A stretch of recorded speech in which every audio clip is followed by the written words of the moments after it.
누구하고 대화하는 거요? 예수님이 지난번 30절에 봐보면 이 말씀을 하시면 많은 사람이 믿더라.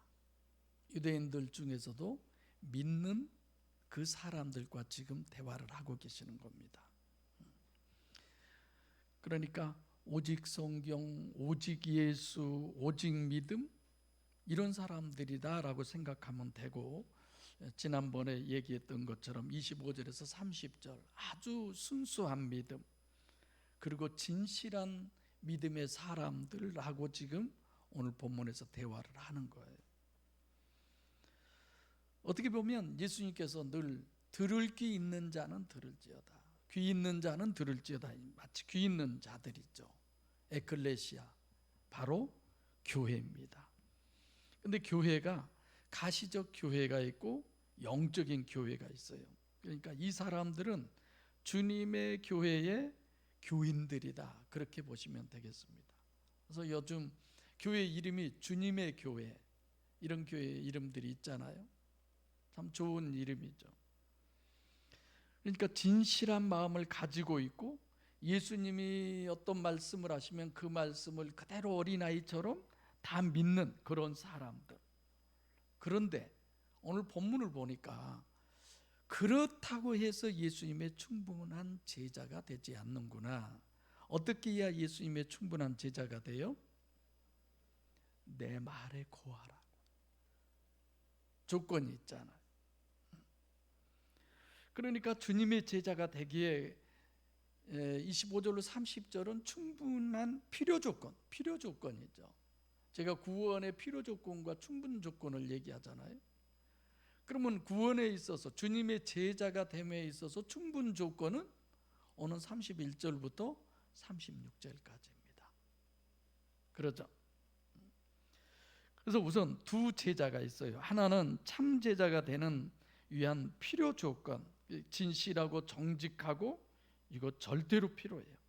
그래서 30절에 그들이 진실한 사람들로서 교회에 나오는 그런 사람들.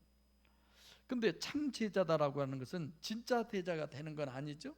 참 알레데이아인데, 성경이 주님의 제자로 규정하고 그런 사람들의 의미도 되고, 또 하나는 참은 진리라고 하는 단어입니다. 참도 되고 진리도 되고 그러는데 나중에 강의 시간에 더 말씀드릴게요. 성경이 주님의 제자로 규정하는 사람들, 이 부분은 주님에 의해서 성육신하신 신인 메시아에 의해서 구원받은 사람을 참 제자라고 그래요. 여러분들이 늘 제 설교 듣지만 항상 설교 보면은 그 얘기밖에 하는 거 아닌 것 같아요, 제가 들어봐도. 그리고 설교할 때마다 지난번에도 그 얘기, 지지난번에도 그 얘기, 오늘도 또 그 얘기네, 다음 주는 또 다음 주도 그 얘기예요. 이렇게 많이 주님은 오로지 주님의 참 제자, 다시 말하면 구원에 대해서 끊임없이 얘기를 하는데도 오늘날 교회들은 구원과 아무 상관이 없는, 정말 어떻게 표현하면 천불날 정도로 엉뚱한 신앙생활들을 하고 있어요. 그러면서 자기들은 하나님을 믿고 천국 간다고 생각을 하고, 예수님이 마지막에 그런 말씀을 하죠. 내가 마지막에 어떤 자를 보겠느냐? 믿는 자를 보겠느냐? 수두룩하잖아요. 아니, 세계에서 가장 큰 60만 명이 모이는 교회가 있고 몇만 명은 보통이고, 우리 교회 같은 경우는 교회로 보이지도 않을 만큼 예수님이 규정하고 있는, 예수님이 정해놓은 그 법칙에서의 내가 마지막 때 믿는 자를 보겠느냐라고 하는 그 믿는 자의 기준이 어떤 것인 줄도 모르는 거야.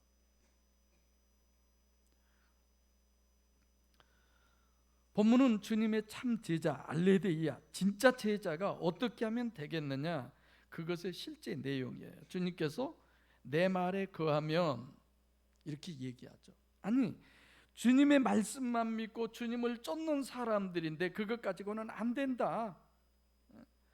속 사람만 믿는 것 가지고는 안 된다. 의심 반대의 그 믿음 가지고는 안 된다.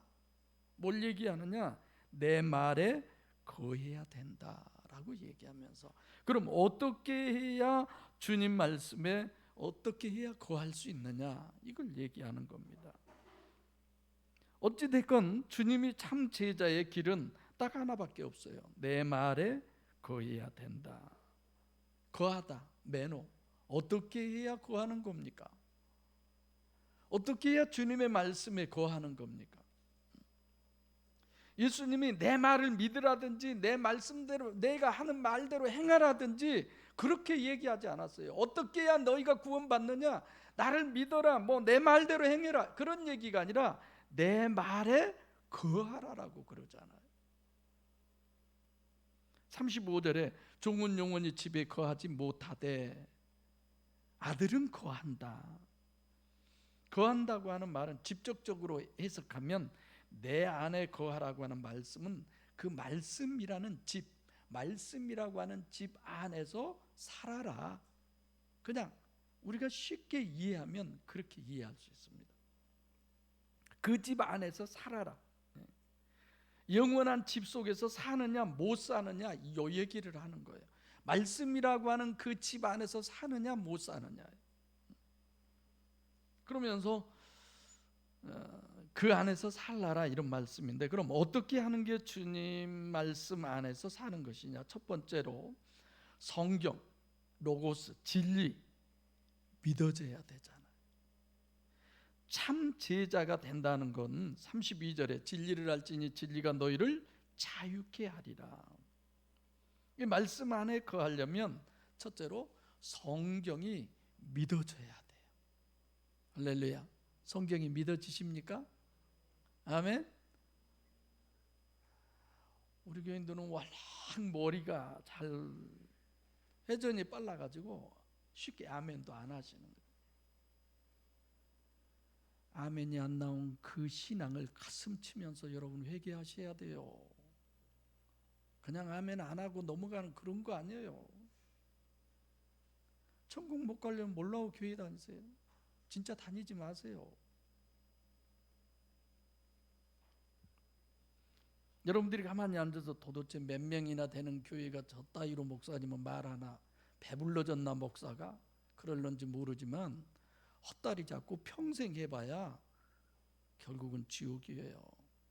저는 심각해요.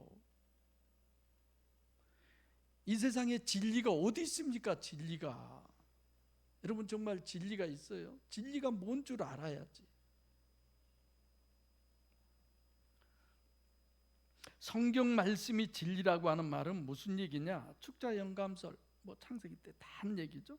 성경은 한 말씀 한 말씀이 전혀 오류가 없는 무오성, 완전한 하나님의 말씀, 하나님 자신의 권위가 거기에 있는 거죠. 아니 저런 대통령이 돼가지고도 뭐 선거 때 내가 이런 공약을 했으니까 그것 지켜야 된다고 대통령의 말에 권위를 부여해서 행하잖아요. 하나님의 말씀이 여러분과 저에게 그 정도의 권위가 있습니까? 하나님의 말씀에 내 목숨을 버리면서라도 그 말씀의 권위가 내게 머물고 있게 해달라고, 이 정도의 기도는 우리가 해야 되는 거 아닙니까?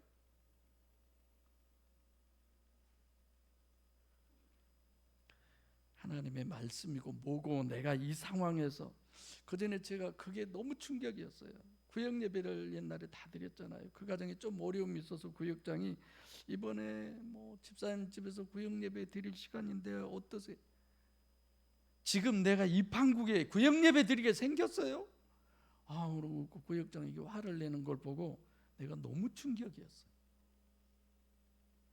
하나님의 말씀의 권위에 자기 목숨을 티끌같이 버리잖아요. 우리의 신앙의 선배인 주기철 목사님 같은, 길선주 목사님 같은 분들 얼마나 대단합니까?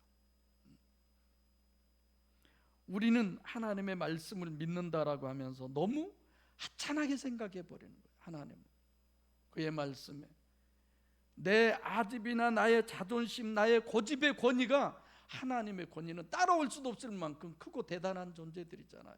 그래서 죽자고 그러잖아요. 제가 우리는 성경을 진리의 말씀이요 하나님의 말씀이다 그렇게 알고 믿고 실제로 그런다고 생각을 해요. 그러나 대부분 말뿐이고 실제로는 성경을 부동불변의 진리의 말씀으로 믿는 사람 과연 얼마나 될까요? 우리만큼 성경을 실제적으로 이렇게 설교한 데도 없어요. 세상적인 푸시킨의 시를 좀 읊어가고 죄와 벌에 대해서 좀 얘기하고 성경을 좀 문학적으로 표현을 하고 좀 신비적인 얘기 좀 섞어서 하고 그러면 훨씬 은혜되잖아요. 여러분.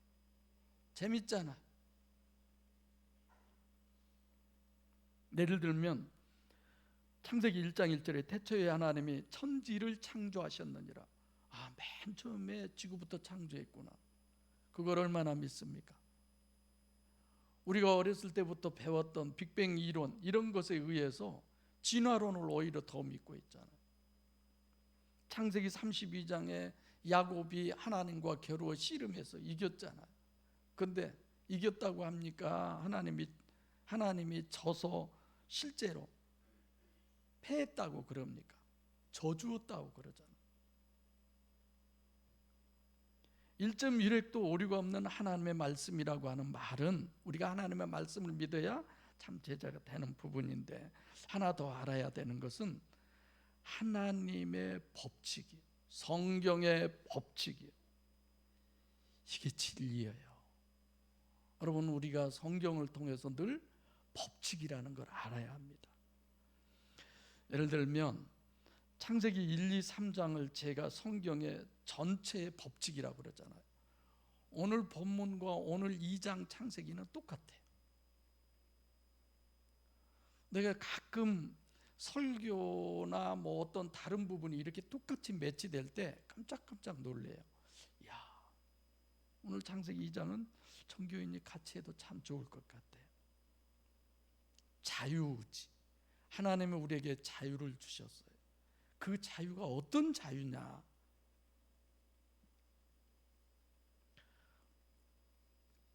복음서 신학의 절대인 점은 복음서는 적용이 아니라 그건 원리죠. 그러니까 여러분들도 아직 성경적 기준이 안 세워지는 사람들은 자꾸만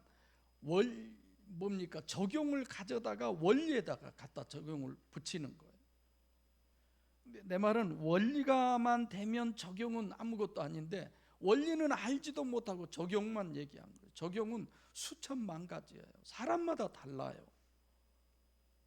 원리가 바로 돼야 적용도 바로 되는 거죠. 그러니까 하나님의 말씀으로 알고 믿는다는 것은 하나님이요 성경적인 원리요 법칙을 우리가 바로 정립한 것이다. 법칙을 얘기해 드릴까요? 31절 법칙이에요. 뭐가 법칙이에요? 주님의 참 제자가 되려면 주님의 말씀에 거해야 된다. 법칙이에요. 32절 자유하려면 진리를 알아야 된다. 법칙이에요. 33절 아브라함의 자손인데 남의 종이 된 적이 없다. 그것도 법칙이에요. 예수님이 또 죄를 범하면 죄의 종이다. 법칙이에요. 하나 더 이 법칙을 정립했다 이겁니다. 그러니까 말씀에 거해야 된다. 말씀이라는 집 속에 살아야 된다. 법칙이에요. 그죠? 본문이 그렇게 어려운 내용 없잖아. 그러면 제자의 삶이란 이렇게 하나님의 말씀 안에 사는 것인데 말씀 안에 산다는 게 도대체 어떤 것이냐? 곧 법칙이 곧 내 삶이 돼야 된다는 거예요. 우리는 대한민국 사람으로서 대한민국의 헌법의 기준에서 우리는 살아가고 있잖아요. 하나님의 법칙, 성경의 법칙이 내 삶이 되는 것, 그것을 주님은 뭐라고 그러느냐? 내 말 안에 거하라 이렇게 얘기하는 겁니다. 더 쉽게 설명해 갈게요. 하나님의 법칙, 성경의 법칙 안에서 산다. 실제 이것은 무슨 얘기예요? 영은 실체다라는 얘기예요. 영의 삶을 우리는 살아가고 있습니다. 창세기 1장 1절부터 계시록 22장 21절, 영이 관념이요 감화 감동이 아니에요. 영은 실체예요. 성경이 말씀하는 하나님이요 영이 실체가 아니면 그 말씀 안에 사는 사람이 아닙니다. 저는 영의 법칙이라고 지금 그랬는데 인과율의 법칙이잖아요. 여러분들이 또는 저 자신이 얼마나 순수하게 정말 성경에서 말씀하고 있는 영을 실체로 여기느냐.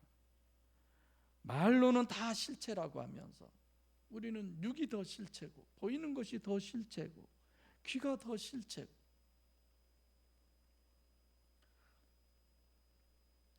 정말 순수하고 하나님의 말씀 안에 거하는 사람은 영을 실체로 여기는 사람이라고 저는 생각합니다. 그렇지 않으면 우리는 하나님 말씀 안에 거할 수가 없어요. 그렇잖아요. 하나님의 말씀이 어디 모양이 있습니까? 뭐 색깔이 있습니까? 냄새가 납니까? 뭐예요?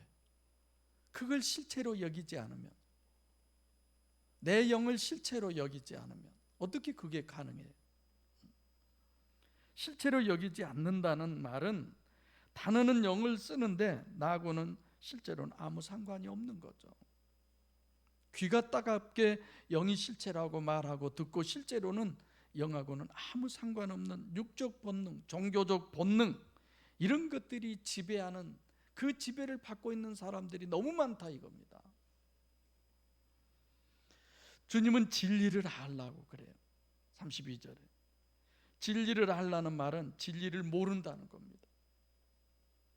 진리를 알지니 진리가 너희를 자유케 하리라. 황 집사님이 매주 학교 갈 때마다 그걸 볼 거예요. 그런데 그들 중에 대단하다고 하는 사람들이 무슨 천년왕국이 있어, 그거 상징이지. 진짜 지옥이 있어가지고 사랑의 하나님이 그냥 죄인을 포승줄로 묶어서 그냥 지옥 문 앞에다 세워놓고 발로 툭 차서 그냥 그 지옥으로 떨어지게 하겠어? 말도 안 되는 소리들을.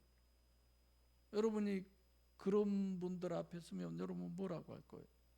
저분이 대단한 신학자니까 뭐 뭔가를 나보다 더 잘 알겠어, 아니까 저러겠지. 그렇습니까? 지금 신학이 그래요. 지금 어제 그제 어느 한 평신도가 구약과 신약에 대해서 강의를 해요.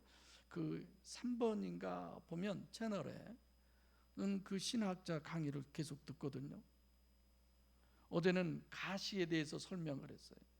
그 가시에 대한 설명을 하는데, 야, 어쩌면 저럴 수 있나. 시대적 어떤 배경, 그때 당시에 어떤 신화적인 얘기를 가져다가 유대인들이 이렇게 방향만 바꿔서 꾸며서 이렇게 얘기를 해놓은 거다. 똑같은 얘기를. 성경을 성경으로 봐요, 안 봐요? 전혀 안 봐요. 저렇게도 하는구나. 진리가 뭐예요? 부동불변이잖아요. 이 세상은 전부 진화하는 거예요. 자꾸 좋게, 내가 좋게 말하면 좀 발전한다고 얘기할게요. 이 세상에 진리가 어디 있어요? 좀 전에도 얘기했지만 여러 사람이 동의하면 진리입니까? 많은 사람이 쫓으면 진리고? 진리는 성경밖에 없어요. 할렐루야. 진리는 하나님밖에 없어요. 성경이 이랬다. 성경의 근거가 가장 확실한 증거입니다. 육체 후손이고 가시적 결과만이 기준인 아담 후손이 지배하는 이 세상은 늘 조석변이에요. 똑같은 문제를 가지고도 전혀 다른 방향으로 어떤 사람이 노벨 여학상을 받았어요. 예를 들면 광우병 같은 경우. 근데 불과 20년도 안 돼서 또 그것을 다르게 얘기했는데 또 노벨상을 받았어요.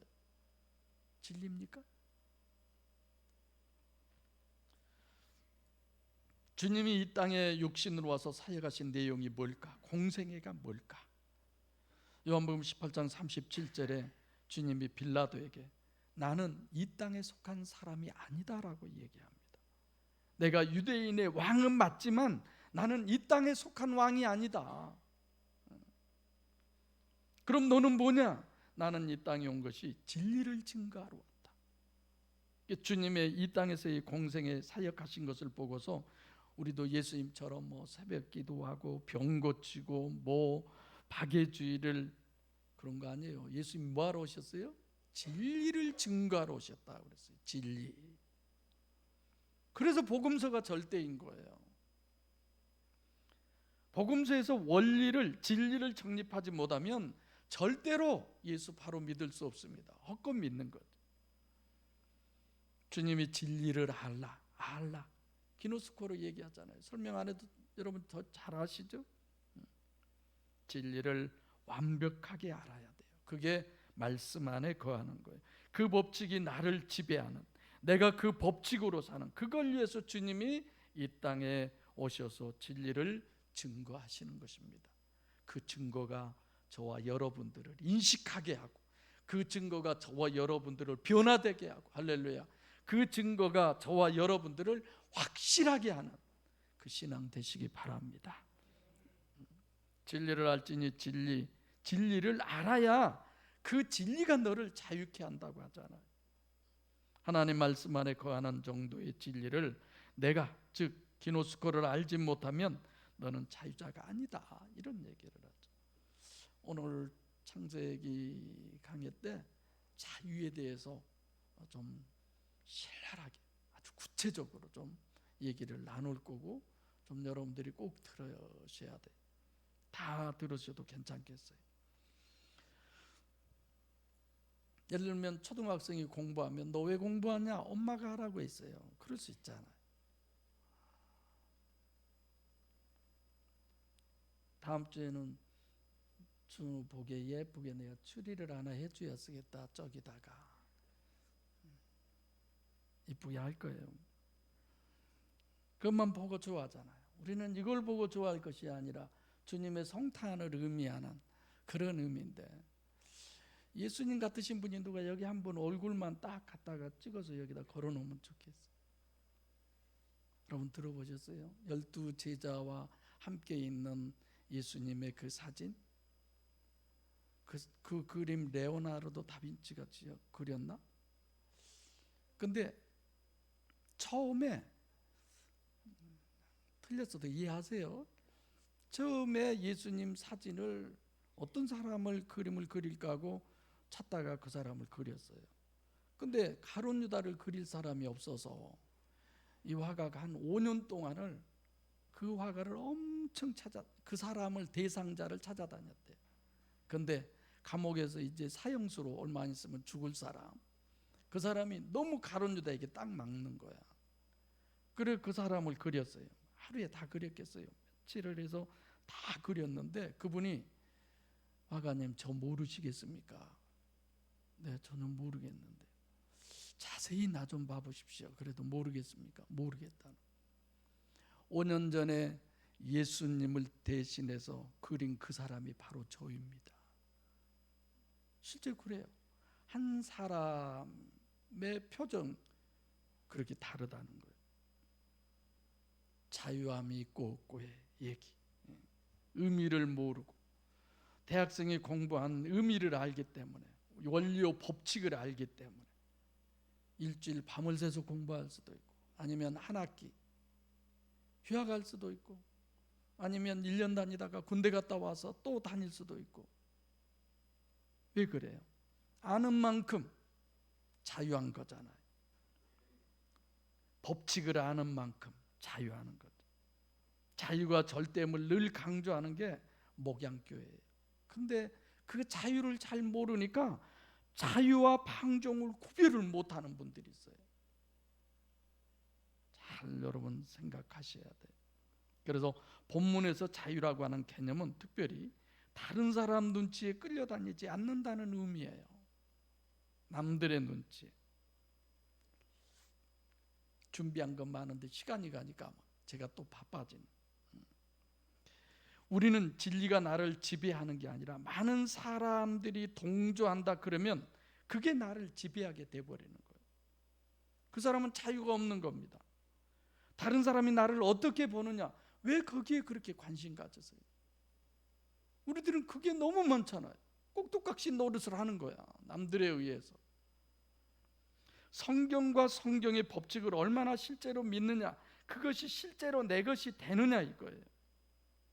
진리는 객관적으로 존재하는 것이지 사람의 동의를 필요로 하고 많은 사람의 동의를, 그런 게 아니에요. 어느 상황에 따라서 변하는 것이 내 마음에 빼앗기면 그 사람은 자유할 수 없는 겁니다. 자유는 두 가지의 자유가 있어요. 육체적 자유와 정신적 자유.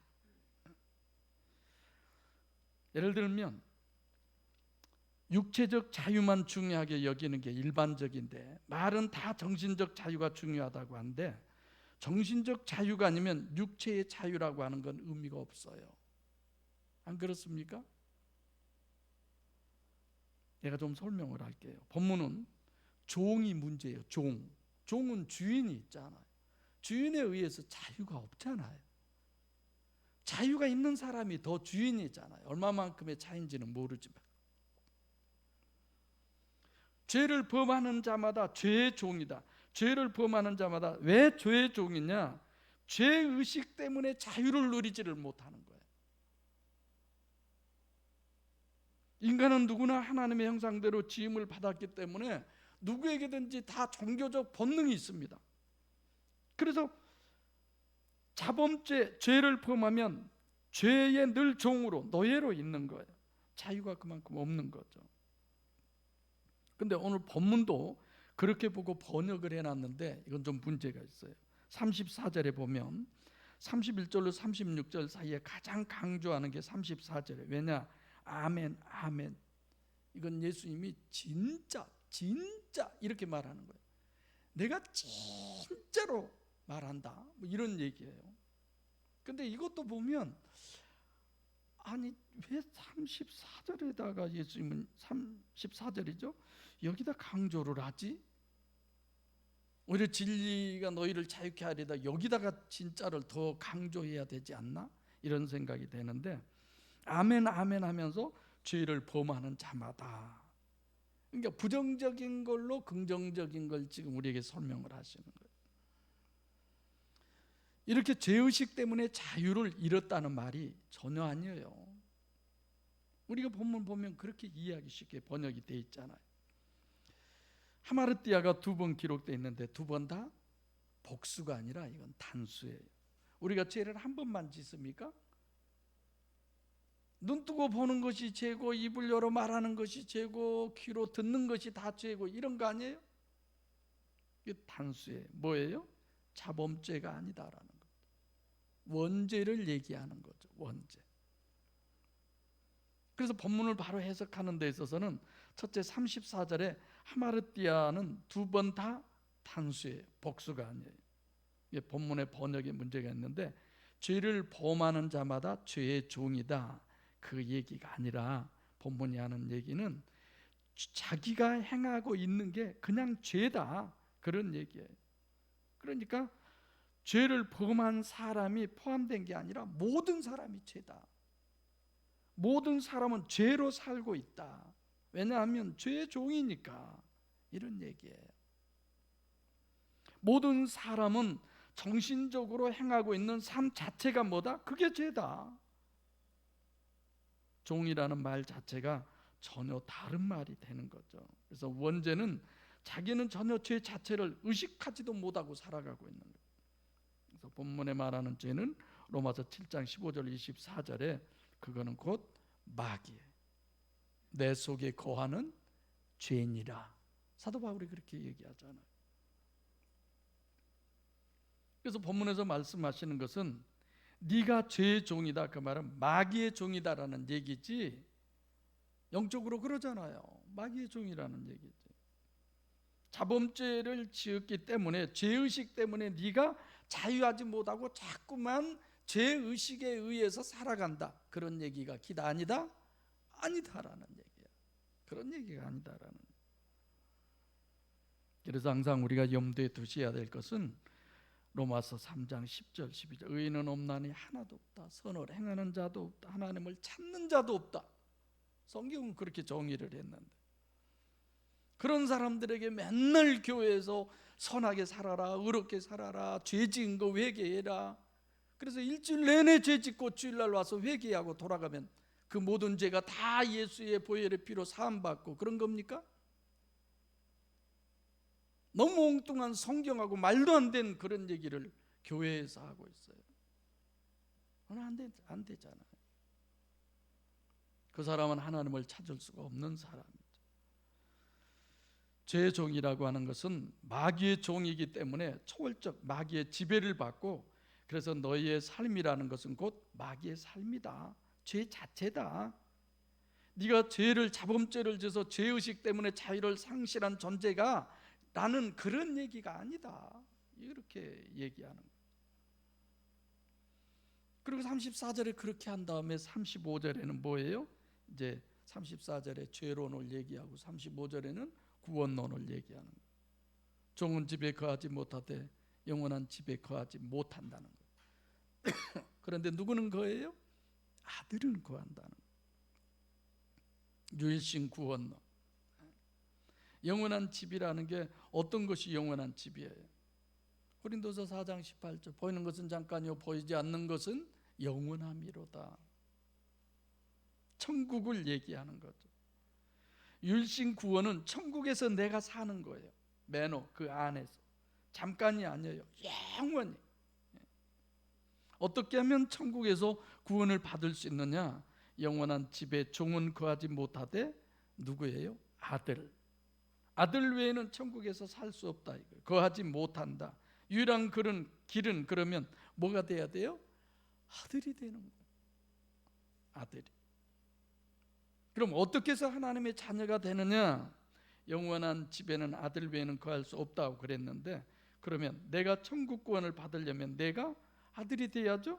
그럼 어떻게 해야 그 아들이 될 수 있느냐? 내가 죄가 없고 의인이 됐고 그런다고 해서 천국 갑니까? 여러분, 내가 죄 없으면 천국 갑니까? 내가 의인 되면 천국 갑니까? 물론 의인의 의미가 있지만,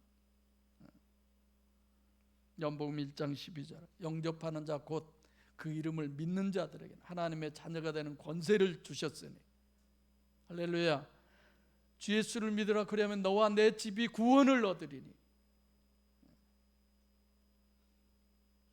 고린도서 6장 15절에 성령과, 즉 마귀와 하나님이 어떻게 함께 거할 수 있냐 이거예요. 물과 기름이 어떻게 하나가 될 수 있냐 이거예요. 성령과 베레알이 어떻게 같이 하냐 이거예요. 천국의 영원한 구원은 오직 내가 아들이 되는 것밖에 없습니다. 왜 꼭 아들만이 구원할 수 있느냐? 뭐 성부, 성자, 성령 여러분들이 다 아시니까 설명 안 해도 되겠죠. 36절도 번역 제가 좀 설명할게요. 그러므로 아들이 너희를 자유케 하면 너희가 참으로 자유하리라. 우선 참으로 알레데이아죠. 31절에도 32절에 진리도 알레데이아예요. 번역본을 본 사람은 36절도 알레데이아로 볼 수밖에 없는데, 결국은 구원이 뭐냐? 우리가 구원이 뭐냐? 천국 왜 가려고 그러냐? 내가 천국 왜 가려고 그러느냐고 묻는데 대답한 사람 한 명도 아직 못 들어봤어요. 여러분들도 가서 어디 가서 물어보세요. 천국 왜 가려고 그래요? 자유하니까. 돈 왜 벌려고 그래요? 자유하니까. 왜 건강하려고 그래요? 자유하니까. 왜 대통령 되려고 그래요? 자유하니까.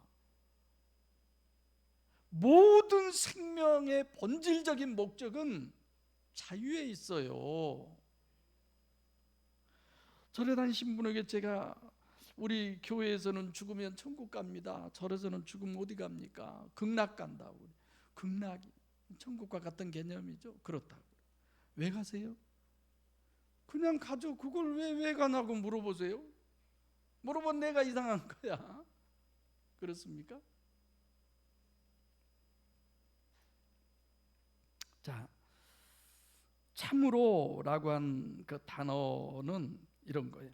아들이 너희를 자유케 하면 참으로가 아니라 실제로 자유를, 너희가 정말 실제 자유자가 되려면 다른 방법이 없다. 아들이 너희를 자유케 해야 너희가 실제로 자유자가 된다.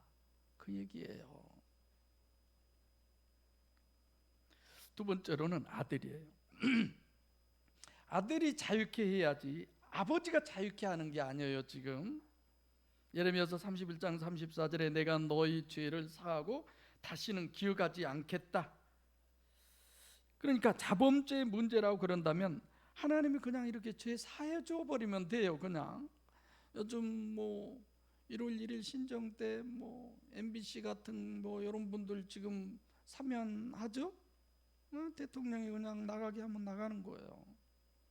하나님이 여러분과 내가 지금 그 자범죄 하나 해결 못해서 우리를 위해 십자가에 못 박혀 그렇게 피를 철철 흐르고 피 한 방울 물 한 방울 남기지 않고 다 쏟으신 분이 우리를 지옥 가는데 발만 동동 구르고 쳐다보는 그런 무능한 하나님입니까?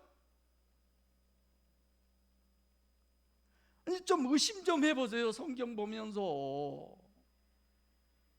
그런 하나님, 물론 인간을 만들어놨어요. 그러면 그런 방향으로 생각하면 정말 그런 분이라고 그러면 저는 목사 당장 안 해요. 하나님이 어떤 분인 줄도 모르고 하나님이 기억 안 해버리면 되는 건데 그걸 왜 기억해? 하나님이 기억 안 할 수 있어요? 없어요? 있어요. 전능하신데. 또 기억 안 할 수 있어요? 없어요? 없어요. 전능하신데. 이게 뭐야? 설명 안 해도 다 아시죠? 전능하시니까 기억을 안 할 수도 있고 전능하니까 기억을 할 수도 있고. 그러니까 하나님은 오로지 오늘 창세기 때 얘기하겠지만 우리만을 위해서 존재하신 분. 야, 정말 하나님 대단하시다 이래지는데. 자, 주님이 아들이 너희를 구원해야 너희가 자유케 되는 거지 아들이 아닌 아버지가 해서 그건 안 된다. 자범죄 아니에요. 절대로. 그래서 제가 원죄론에 대해서 계속 얘기해 왔지만 마태복음 12장 28절과 29절에서도 주님께서 가장 정확하게 정리해 주신 것, 내가 성령을 힘입어 귀신을 쫓아내는 것이면 하나님 나라가 이미 너희에게 임했다. 영성세미나 때 많이 얘기하죠. 사람이 강한 자의 집에 들어가 그 세간을 늑탈하려면 강한 자를 결박하지 않고야 어떻게 그 세간을 늑탈하겠느냐. 그죠? 세간을, 사람은 성령, 강한 자는 마귀, 집은 내 심령. 내 심령에 마귀가 지금 지배하고 있는데 성령이 들어가서 마귀를 결박하지 않고 어떻게 네가 구원받을 수 있느냐? 다시 말하면 어떻게 해야 아들이 우리를 구원할 수 있느냐? 임마누엘 구원을 얘기하는 겁니다. 할렐루야. 이미 여러분들 다 알고 계시잖아요. 원리를 아니까 어느 정도만 제가 얘기를 해도 금방금방 찾아가서 자리매김을 딱딱딱 하시잖아요. 그러면 설교 들어도 재밌죠? 저런 설교 나도 하겠네. 여러분 다 그러고 앉아 계시잖아요. 근데 목사 돼서 오세요. 그러면 내가 자리 내줄게. 가끔 하시라고도 하고. 그래서 세족식 같은 부분도 마찬가지. 요한복음 14장 16절에 실제를 잘 영성세미나 때 제가 다 해드렸잖아요. 원죄 구원은 절대로 하나님이 직접 내 심령 안에 들어오시기 전에는 그건 해결이 불가능합니다. 예수 피로 죄 사함 받는다는 것은 전부 자범죄에 속하는 거지 원죄는 불가능해요. 본문은 아들이 너희를 자유케 하면, 이 말은 원죄에서 자유요 마귀로부터의 자유를 우리에게 얘기하는 겁니다. 그러므로 내가 구원받고 참 자유를 얻고, 그런데 핵심은 뭐냐? 진리를 하는 거예요. 진리를 기노스코 하는 거고.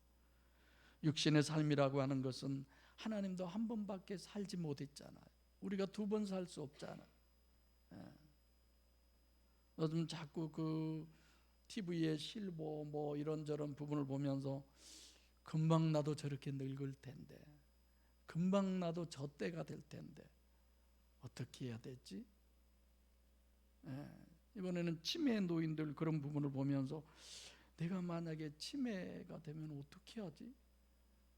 그러기 전에 가야지. 근데 가는 것도 내 마음대로 할 수 없는 거잖아. 하나님도 한 번밖에 살아볼 수 없으신 귀한 육신의 삶을 여러분과 저한테 허락하셨잖아요. 왜 진리를 아는 게 절대로 중요하냐? 진리를 모르면 헛수고하는 거예요. 허당이에요. 여러분들 다른 교인들 가서 한번 물어보세요. 왜 하나님 믿냐고. 진짜 천국 믿냐고. 내 딴에는 정말 진리를 위해서, 참을 위해서 진실하게 정직하게 34절 말씀처럼 그렇게 사는데 예수님은 그것이 뭐라고요? 죄 안에 사는 거라고 그러죠. 죄 짓는 짓이라고 그러잖아요. 헛수고하는, 평생을 그렇게 헛수고해서 살다가 마지막 주님 앞에 섰을 때 예수님 반가워요. 저 누구요? 저 있잖아요. 저 목양교회에서 목사로 그런 적 있어? 난 너무 모르겠는데. 자식 여기 와서 사기치려고 그래. 가. 그럼 끝나는 거야. 안 그래요? 여러분, 우리의 생보다 더 귀한 생은 없어요. 내가 내 생을 귀하게 여기지 않으면 하나님도 귀하게 여기지 않아요. 중요한 얘기라고 저는 생각합니다. 진리를 내가 당장 소유하지 못해요. 말씀 안에 완전히 거하지 못한다 할지라도 진리를 보고 진리를 향해서 가는 것, 그것 자체가 우리는 세상과 구별된 사람들입니다. 저도 비유 맞춰가면서, 여러분 비유 맞춰가면서 교회 부흥시키려고 그러고 왜 못하겠어요? 그저 어느 권사님이 저한테 와서 어떤 교회에서 제가 나오려고 하는데 우리 딸이 피아노 그 교회에서 반주를 하고 자기들도 꽤 교회에서 열심히 했는데 그때 어떤 파에 접해가지고 도저히 이 교회는 아니다, 거기를 가야 내가 구원받겠다 싶어서 거기를 나가려고 교회를 안 나갔는데 목사님이 자정 다 돼서 오셨더래. 자정 다 돼서 오셔서 그분 나한테 거짓말한 건 아니고 무릎 꿇고 내가 뭘 잘못했습니까? 제가 다 고칠게요. 저는 그런 용기가 없어요. 그래서 자꾸만 다 떠나잖아요. 목사 저 새끼 나쁜 놈이라고 그러고 다 가는데 그래도 그분은 진리를 찾아서 갔대요. 그러다가 한 20년 헤매다가 이제 또 우리 교회에 오셨던데, 사랑하는 목양교회 성도 여러분, 저 스스로도 정말 이 복음이 진리이기 때문에 보람없는 일을, 헛수고를, 신기루 같은 그런 인생을 살 수 없으니까 학교도 세워서 목회자를 양성하려고 그러고 마지막 죽을 때까지, 임종할 때까지, 그때가 가장 중요하잖아요. 정말 천국 입성하게 하기 위해서. 왜? 진리가 실체이니까. 이 세상에 다 지금이 중요한 것 같고 현재에 매여서 그러고 있지만 정말 일장춘몽 아닙니까? 근데 그걸 못 느끼잖아요. 죽음을 앞두고 고백하는 소리. 내가 이러려고 대통령 됐나? 뭐 그런 얘기 있죠? 내가 이걸 위해서 평생을 그렇게 살아왔나? 한번 생각해 보세요. 부자와 나사로, 너무 여러분 잘 알잖아요. 불의 심판의 고통도 고통이지만 야, 내가 평생 산 게 도대체 이거밖에 안 되나? 내가 평생 목회한 게 도대체 이것밖에 안 되나? 자기 형제들에게 나사로를 보내달라고 하소연하는 이런 부분을 우리가 보잖아요.